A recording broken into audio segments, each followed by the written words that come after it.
When you need advice, come to Ben and Kelly. It's group therapy on 99.7 DJX. All right, so Stacy says, hey there, hoping you can help me out with some advice. Okay. I've been divorced for 2.5 years. That's not the problem. Glad to be out of a loveless marriage. I'm just broke. I'm not just broke. I'm poor. Broke is temporary. Poor is long-lasting. I've never made a lot of money, and I still don't. I make enough to get by, but barely. I've got a house that I bought myself, but it's far from being paid off. I don't spend money on things. I donate plasma for extra money. I'm good with money, but I just don't have a lot of extra for trips, presents, dinners out, stuff like that. Yeah, and dating can be expensive, that's for sure. Exactly. I don't mind all this, but I'm ready to start dating again, and I wonder if it's going to be a problem. Is it going to affect the way guys look at me because I can't afford to buy dinner or drinks or go on a weekend trip? And I'm looking for more than just a hookup. I want more than that. So maybe guys can call in and be honest. Would you date a woman who doesn't have much money? Or other women who might be in my shoes? I'd seriously love to hear what you guys think. So, and immediately I think, okay, well, I think guys enjoy being able to provide. Guys are providers. However, that's what I was thinking. Yeah. However, in this era that we're in, I feel like it's a little bit more split down the middle where you go Dutch for a while, and meaning, a woman will pick up a tab, guy will pick up a tab, and they'll just kind of like have these sorts of like dates where not one person is spending over the other. You know what I mean? Yeah, it's like a joint effort. Yeah, so I could see where you're concerned about this because, maybe already you're understanding that, guys are going to not necessarily immediately offer to pick up the tab, not worry about it, things like that. Like in my case, I'm thinking, all right, well, not a big deal. I'll just, we'll go out. We'll see what happens if things progress. As long as she doesn't have like a ton of debt other than her house or things like that. Right. Like I feel like a mortgage is debt that you typically have. Mortgage, maybe a car payment, Exactly. things like that. But if you've got like mountains of credit card debt or stuff like that hanging over you. But then again, like how far into a relationship do you reveal that? That's not necessarily first date material. Yeah. Like, hey, okay, my hobbies are I like watching TV, dinner's in, and I've got a mountain of credit card debt. Yeah. I know it's not typically something that you would say right away. Yeah, no, you don't. So that's the thing. And I guess that it just means that maybe we try to get more creative and find ways to have fun dates that don't cost a ton of money. You don't have to go a lot of places. And there are ways that you can give presents without spending money, right. And you just have to be creative with how you go about it. But and make dinners at home, even though I know groceries are expensive. Would love to hear guys who have been in this situation, maybe women who are also going through this, what your story is, how you overcame, how it was successful for you or not, because that's what this is, group therapy. So 502-795-1997, that's our number. Would love to hear your stories. Broke, like she's poor. And she just kind of, lives paycheck to paycheck. She has a house but she just is barely getting by. And she just wants to know, is that going to be like a turnoff when she tries to get back in the dating pool? And there's a ton of support rolling in on the text line. Chris said, I know this wasn't exactly the question, but try doing food delivery like DoorDash. I do that when there's something extra that I want, and I can make an extra $100 by doing it for 4 or 5 hours. It's easy money. As for the actual question, I'm an old-fashioned guy that understands the modern world. Unless the woman insisted on going Dutch, I'm paying for everything. Yeah, and I feel like there are still those guys out there. Yeah.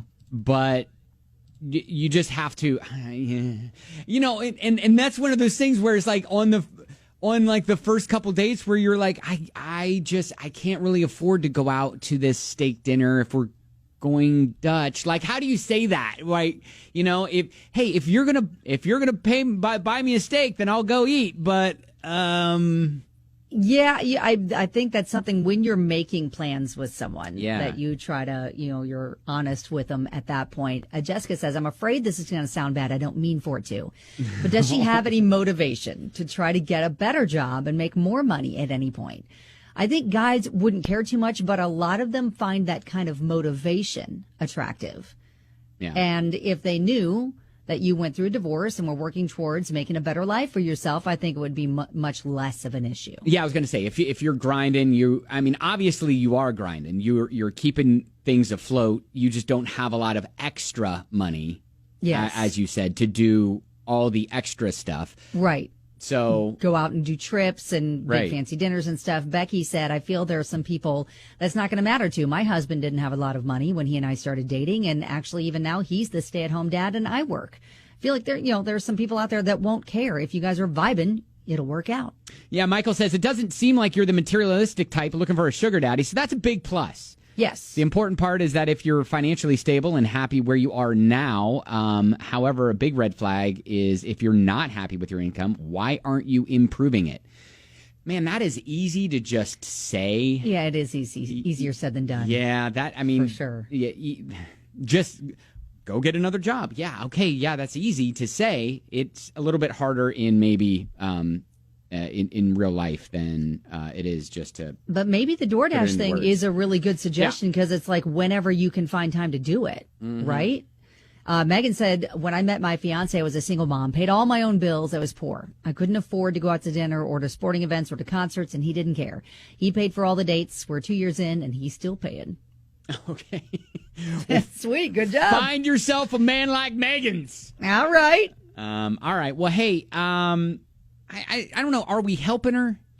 I mean, we think so. We did hear from a lot of guys, and guys were just saying, hey, the motivation being a part of it.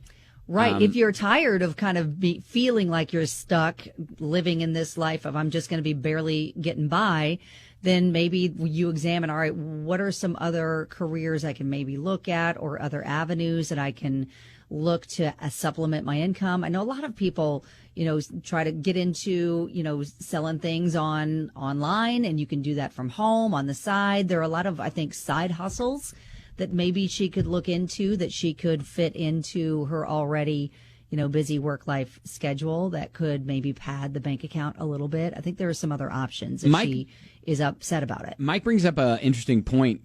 He says guys will, women would never.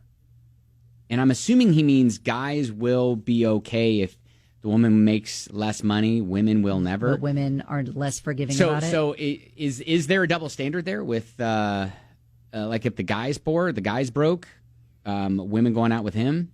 I don't think so. I mean, Becky threw that out there too. And, my husband was just getting started in real estate, which is an incredibly difficult, a career to get started in. So, yeah, that didn't deter us. There was a time when he was paying his mortgage on his credit card. Mm-hmm. So, but you work hard, and if you're motivated to get yourself your career at a certain level, and you basically get out of it what you put into it. Starbucks Katie rolls in and just says, hey, if someone doesn't want to date you because of how much money you make, then they aren't the right person for you. You can't put your life on hold because of your financial situation. Tomorrow, never promised. Live your life. Put yourself out there. There are still plenty of guys out there that still believe in the, quote, old-fashioned way of dating, thus paying for dinners, etc. So you do you, boo. Live your life. Meet people. All right, that's some good advice there. Absolutely. And I think they're going to really respect the fact that you post divorce, trying to do all this on your own, and you're working hard. It's not like you're not looking to pay your own way, and you're not looking for someone to provide for you. You're just I think if you're just straight upfront and honest about that, you're going to find some decent guys. All right. Well, hey, good luck. Thank you, Stacy. Keep us posted.